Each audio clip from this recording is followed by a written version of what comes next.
परेशान अवाम के लिए खुशखबरी, पेट्रोलियम कीमतों में 15 से 30 रुपए तक की कमी। नोटिफिकेशन जारी, इतलाक 12 बजे से होगा। पेट्रोल 15 रुपए लीटर सस्ता, नई कीमत 81 रुपये 58 पैसे लीटर मुकर्रर।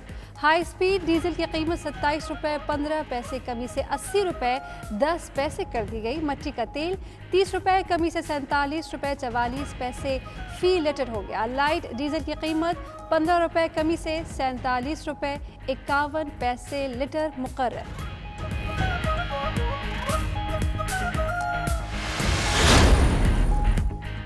पंजाब और इस्लामाबाद में CNG 12.5 रुपए लीटर सस्ती। सदर all Pakistan CNG association Ghayas Paracha के मुताबिक CNG की नई कीमत तकरीबन 72 रुपए फी लीटर हो गई।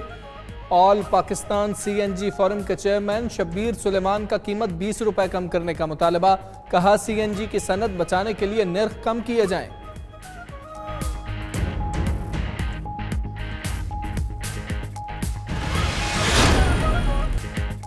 दुनिया की निस्बत पाकिस्तान में हालात बेहतर हैं। वज़ीर आज़म पाकिस्तान इमरान खान का नया फंड शुरू करने का भी ऐलान। कहते हैं फंड से उनकी मदद करेंगे। मुलाजमतें खत्म हुई, SMS और टाइगर फोर्स से बेरोजगारों का पता चलाएंगे। रिलीफ में 66 लाख खानदानों तक 81 अरब रुपया पहुंचाया जाएगा। सबसे ज्यादा रकूम सिंध में तकसीम की।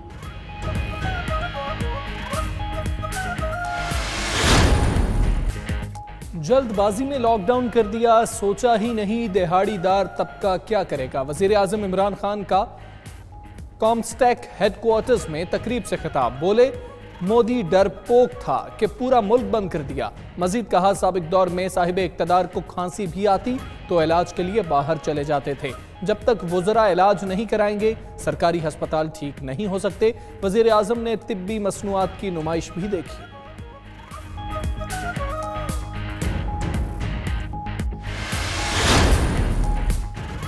वज़ीर आज़म की टाइगर फोर्स को पीर से मुल्क भर में ऑपरेशनल करने की मंजूरी। इमरान खान से उस्मान डार और सानिया निश्तर की मुलाकात। उस्मान डार की टाइगर फोर्स के रजिस्ट्रेशन और जिम्मेदारियों पर ब्रीफिंग। सियालकोट में कामयाब टेस्ट और ऑपरेशनल तैयारियों से भी आगाह किया। वज़ीर आज़म का रज़ाकार फोर्स से खिताब करने का भी फैसला।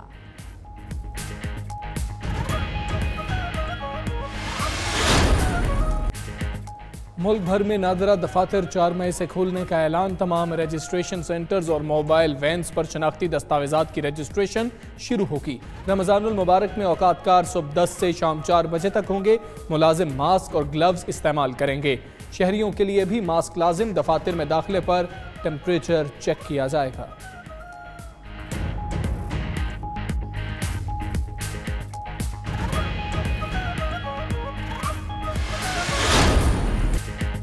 सिंध में पब्लिक ट्रांसपोर्ट की जल्द बहाली का इम्कान। SOPs पर इत्तेफाक। इंटरसिटी ट्रांसपोर्टर का कहना है बैन सूबाई पब्लिक ट्रांसपोर्ट में समाजी फासले का ख्याल रखा जाएगा।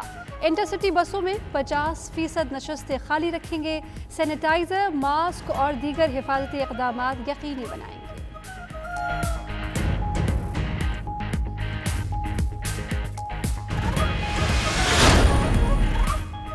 ऑपोजिशन लीडर शहबाज शरीफ कहा नवाज शरीफ अदालती हुक्म के तहत बैरून मुल्क इलाज के लिए गए।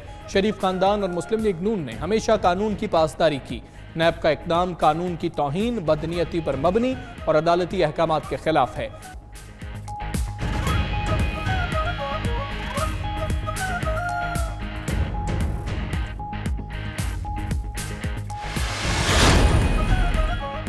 बिलावल भुट्टो की सरबराही में वीडियो लिंक पर पीपल्स पार्टी का मुशावरती इजलास। मुराद अली शाह, अजरा पेचोहो, नासिर शाह, शहरी रहमान और दीगर की शिरकत। इजलास में मुल्क को दरपेश मुआशी मसाइल पर बातचीत। बिलावल ने कहा सिंध हुकूमत के हर इक़दाम की वफाकी हुकूमत की जानिब से मुखालफत अफसोसनाक है।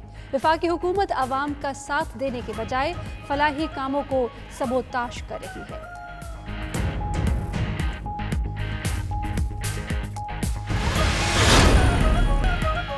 सिविल एविएशन अथॉरिटी ने 1 ता 15 मई के लिए नई ट्रैवल एडवाइजरी जारी कर दी। किसी भी खुसूसी परवास की पाकिस्तान आमद या रवानगी CAA की इजाज़त से मशरूत। जहाज़ को उड़ान भरने से पहले जरासीम से पाक करने का सर्टिफिकेट जमा कराना होगा। तैयारे में पर्सनल प्रोटेक्शन इक्विपमेंट का ज़रूरी ज़ख़ीरा होना भी लाजिम। मुसाफिरों की हेल्थ डिक्लेरेशन फार्म पुर कराना भी फ़ज़ाई कंपनी की जिम्मेदारी होगी।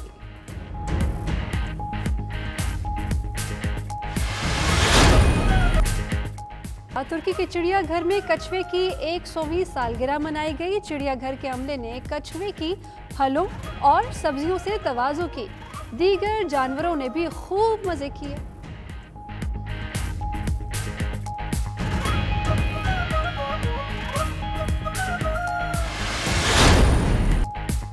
और बरतानवी कौम ने अपने मौसिन का हक अदा कर दिया। तिब्बी अमले के लिए 30 मिलियन पाउंड से जायद का अतिया जमा करने वाले कैप्टन टॉम मोर की 100वीं सालगिरह पर पूरी कौम का खिराज तहसीन।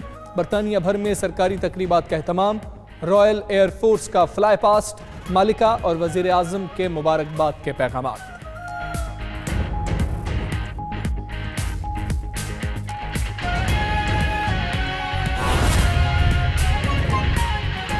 एक गवर्नमेंट मिनिस्ट्री पड़ी है, इसमें कितना पोटेंशियल है और पाकिस्तान सब कुछ बना सकता है। देखिए, मैं आप सबके सामने एक चीज़ रखना चाहता हूँ।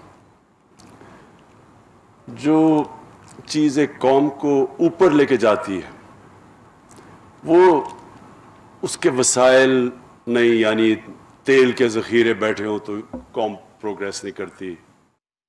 हीरे हों, सोना आपकी ज़मीन से निकले, फिर भी कौमें नहीं आगे बढ़ती।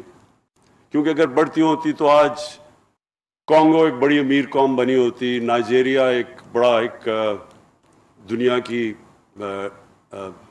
फास्टेस्ट ग्रोइंग इकॉनमी होती, और भी आप दुनिया की कौमें देख लें।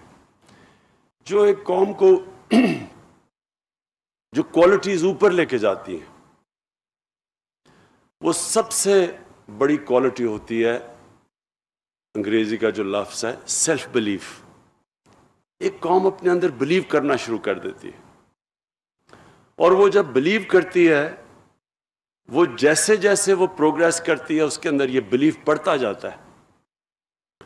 वो एक ऐसे स्टेज पे पहुंच जाती है एक कौम कि वो समझती है कि जो भी हमारे सामने मुश्किल आए हम उसका मुकाबला कर सकते हैं।